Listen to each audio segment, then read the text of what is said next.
Hello everyone, Ladislas Maurice of The Wandering Investor. So today we'll be discussing how to obtain residency in Panama using the Friendly Nations Visa.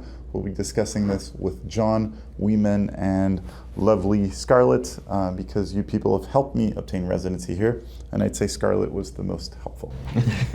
That's right.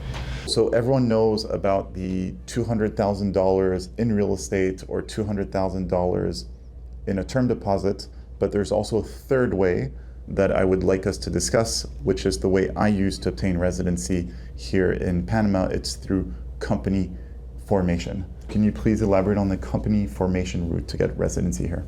For the company formation route, the requirement is basically forming the corporation here that could be used for business purposes too, not just for the residency.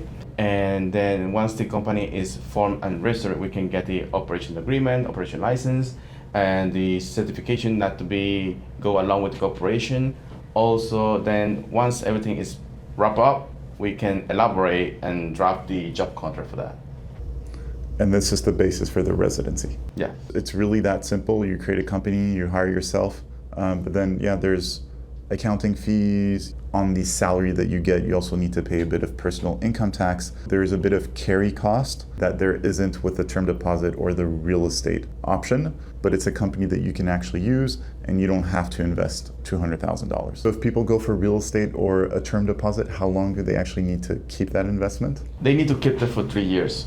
Of your client base that do the Friendly Nations Visa, which is really applicable only for Westerners, so Europeans, Australians, Canadians, Americans, even South Africans and some East Asians. What percent goes through real estate versus term deposit versus company formation amongst your clients roughly? Or most of them, they go to the company formation. Most do the company formation. Okay. And then is it more real estate or term deposit? More term deposit. What's interesting is that when you look online, most people will try to push the real estate option. Why? Because there's typically a back commission on the real estate as opposed to a term deposit or company creation, etc., where there's just a lot less fees involved by lawyers and developers and all of that. But the reality is this company formation option works quite well. And it's not a company that needs to be very active, right? Yeah, it also need to be very active. And if you want it to be active, it's fine because the taxes on income earned from outside of Panama is tax-free except for a dividend tax of about 5%. So personally, I actually use the company here, and even once I receive my permanent residency, which I should in a few months from now, you helped me this week apply for permanent residency. After I was a temporary resident here for 2 years, I'll probably keep the company because I'm actually have a use case for it. So who can be included in the application? For the main applicant dependents, it can be a spouse, children underage. If they are between 18 to 25, they have to be registered into a Panamanian university, and the parents of the main applicant as well. So when you say registered at a university, because a lot of people, they want the Plan B or they want to move here, but they have a kid that's like 18, 21. Do these young adults actually have to attend the university here, or do they just get registered? Not really. For the purpose of the residency, as long as they have a registration or admission letter from the university, it will work. And you can help people obtain this? Correct. We will help them as well with the process. Can you please talk us through the timelines? For the whole process, the going from scratch, it will be 3 trips. The first one will be for the application, which will receive a temporary provisional ID for 6 months. Later, they will come back to get the 2 years temporary card. And then the third trip will be for getting the permanent residence, which is the one that you apply for right now. And once I will be a permanent resident, how often do I have to come to Panama to keep my permanent residency active? Just for 24 hours every 2 years. Cool. So Panama is a great Plan B option in this regard. So again, of your clients, what percentage moves here to Panama as a Plan A versus just keeps Panama as a Plan B? Most of them, they look for the Plan B, and it's increasing also for Plan A now. So more and more people are moving here. Yeah. And also one of the benefits of being a resident of Panama is access to banking. So I'm certainly not here going to say that banking in Panama is a fantastic experience, but it's definitely a much better experience when you're a resident than a non-resident. Yeah, that's correct. So you worked women in banking for many years before starting this company helping people with incorporation and immigration matters. How would you describe Panamanian banking? Panamanian banking for residents and as a local Panamanian, though they work very well, like they're friendly. Especially Panama has become very friendly with international transactions. So which means that you can operate the banking remotely, sending and receiving money internationally. So banking here does work relatively well if you're a resident. But yeah, as a non-resident, I'd have a hard time recommending Panamanian banking. People who want to apply for the Friendly Nations Visa, what paperwork do they need to bring to Panama, apart from essentially the proof of the investment or the company they created?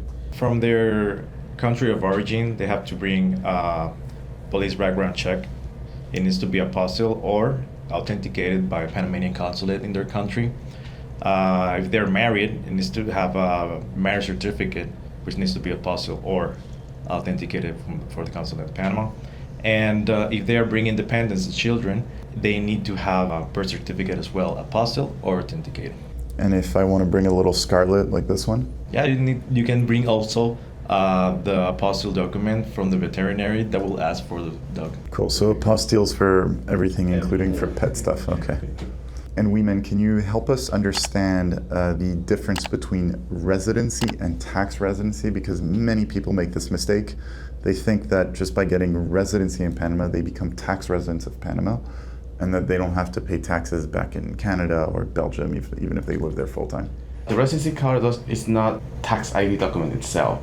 To get the tax ID, you need to go through a different process to request it. Once you become a taxpayer, you will get a tax ID number, which means that you're legally a taxpayer here in Panama. To become a legal tax resident here in Panama, to get the tax residency certificate, you need to spend 183 days here in Panama. So this is really important to understand. There is also ambiguity depending on where you're from. In some cases, the country that you're exiting doesn't really require you to become a full-on tax resident of another country. Sometimes they're happy enough if you have much more ties to Panama than to the country of origin, that you spend more time in Panama than in the country of origin. This enables you to still travel around, so you can have Panama as a base without spending half the year here, but still being able to claim that you have more ties to Panama than to the other country. It's a bit ambiguous, and it really depends on where you're from, and you absolutely need tax advice from your country of origin to really manage your exit properly if you were to move to Panama. Because let's face it, the taxes here are really interesting, not just on a corporate level, but also on a personal level. Weeman, what is the tax rate for income earned outside of Panama for Panamanian tax residents? The tax rate for those income is actually zero. So we, as a resident or a local Panamanian, we have overseas income, which is they could be capital gains, dividends, rental income from overseas.